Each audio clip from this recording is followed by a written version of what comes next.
Hi, Shelley here again today from Tomorrow's VA. Today, I just wanted to update you on where I'm up to with my course. So yesterday, I was planning all the elements that you need to know about for resizing your slides so that they are ready for Pinterest.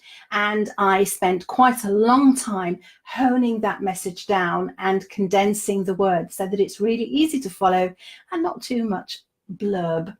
I also wanted to talk to you about the 7 mistakes or the 7 things to avoid when creating infographics. I've got my handy list to hand. I released an infographic with this information yesterday. So number 1 is not having your numbers add up.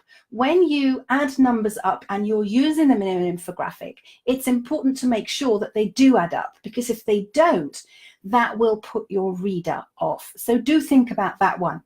Number 2 is not choosing the right visual chart. So there are pie charts and bar charts and 3D and stack charts and waterfall charts and goodness knows what.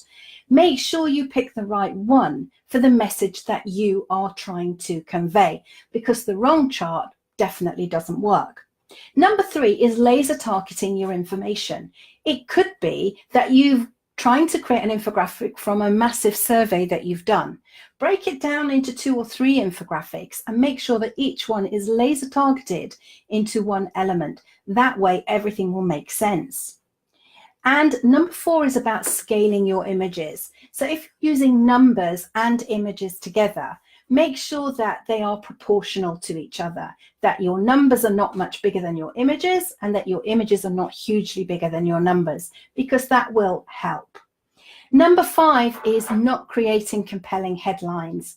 People will need a really great headline to encourage them to click through and read your infographic in your blog post or whatever.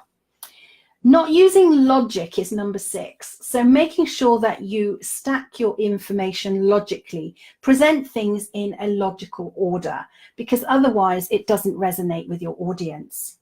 And finally, number 7 is not making the right comparisons. There's no point comparing apples and oranges.